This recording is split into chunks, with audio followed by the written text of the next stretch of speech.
दोस्तों, ऐसा कहा जाता है कि हमारे जीवन में जो कुछ भी घटित होता है वह पूर्व निर्धारित होता है।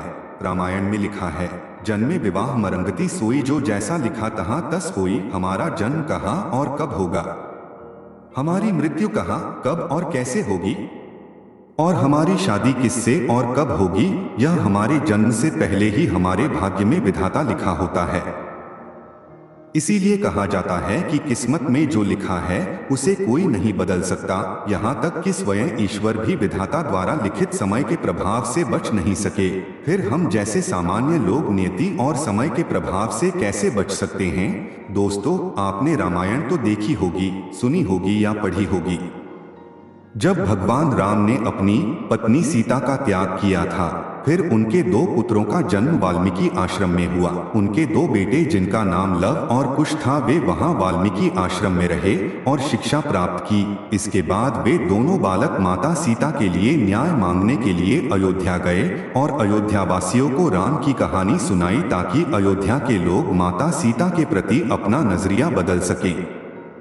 यहाँ तक कि महर्षि वाल्मीकि माता सीता को भी अपने साथ ले गए थे और सभी को विश्वास दिलाने की कोशिश करते रहे और सभी को विश्वास दिलाने की कोशिश की, लेकिन किस्मत में जो लिखा था उसे कोई मिटा नहीं पाया। सभी लोग अवाक रह गए और माता सीता धरती में समा गई। इसीलिए कहा जाता है कि विधाता ने भाग्य में जो लिखा होता है वही होता है।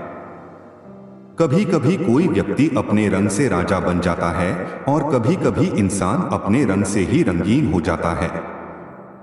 ये नियति का खेल है। लेकिन दोस्तों, जिस तरह हमारे वर्तमान कर्म भविष्य में हमारे भाग्य का निर्माण करते हैं, उसी प्रकार पूर्व जन्म के कर्म फल भी बने रहते हैं। इस जन्म में हमें जो कुछ भी भोगना है वह कर्म फल हमारा भाग्य बन जाता है और हमें मिलता है।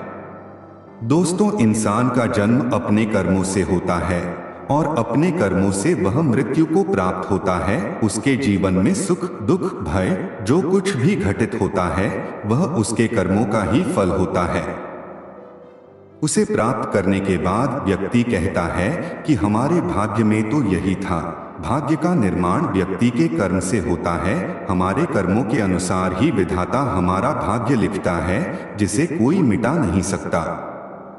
दूसरे शब्दों में, जिस प्रकार एक छात्र अपनी परीक्षा के दौरान अपनी बुद्धि के अनुसार लिखता है, उसी के अनुसार शिक्षक उसे अंक देते हैं। यहाँ विद्यार्थी एक जीव है जो अपना कर्म कर रहा है और शिक्षक वह विधाता है जो कर्म के अनुसार फल देता है। इस संसार में सबसे भाग्यशाली इंसान ही होता है। वह भाग्यशाली है क्योंकि बड़े भाग्य मानुष तन पावा, बड़े भाग्य से मनुष्य का शरीर प्राप्त होता है। अनेक अच्छे व पुण्य कर्मों के प्रभाव से मनुष्य का जन्म होता है। यह मानव शरीर ही मोक्ष का द्वार है। मनुष्य को कर्मयोनि भी कहा जाता है और अन्य जीवित प्राणी जैसे पशु पक्षी कीड़े आदि, इनका जन्म भोगयोनि में हुआ है। जिस व्यक्ति को मानव जीवन प्राप्त होने के बाद भी मोक्ष की प्राप्ति नहीं होती है, वह 84 लक्ष योनियों में जन्म लेता है और मरता रहता है। पुनर्भि जनन पुनर्भि मरणम जननी जठरे सेनम, फिर उसका बार बार जन्म होता है, वह बार बार मरता है। जीवन का यह चक्र चलता रहता है।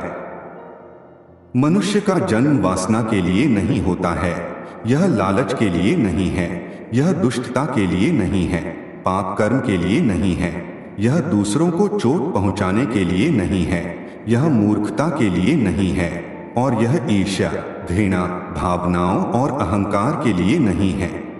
मनुष्य का जन्म अपने कर्मों को सुधारने के लिए होता है और यह उसका कर्म बनाना है।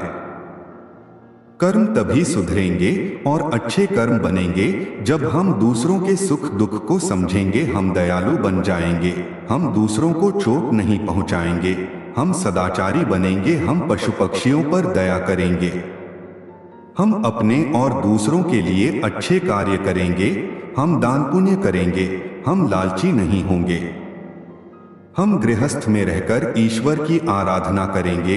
अच्छे कर्म अच्छे भविष्य का निर्माण करते हैं और कर्म के अनुसार ईश्वर भाग्य लिखता है। और उस नियति को कोई नहीं बदल सकता, उस जीवन को कष्ट भोगना पड़ता है। दोस्तों, अगर हम कहें कि भगवान राम ने क्या बुरे कर्म किए थे जो उसे भुगतना पड़ा, तो फिर पहली बात तो ये है कि भगवान और इंसान में बहुत अंतर है। और दूसरी बात ये है कि भगवान इस धरती पर अवतार लेते हैं और चमत्कार करते हैं, जिससे मनुष्य उनके जीवन से सीख ले सके कि क्या करें और क्या न करें, कौन सा कर्म उनका भाग्य बिगाड़ देगा और कौन से कर्म उनके भाग्य को सुधारेंगे। तो मुझे उम्मीद है कि आपको ये जानकारी पसंद आई होगी। अगर आप हमारे चैनल पर पहली बार आए हो तो चैनल को सब्सक्राइब करें। धन्यवाद।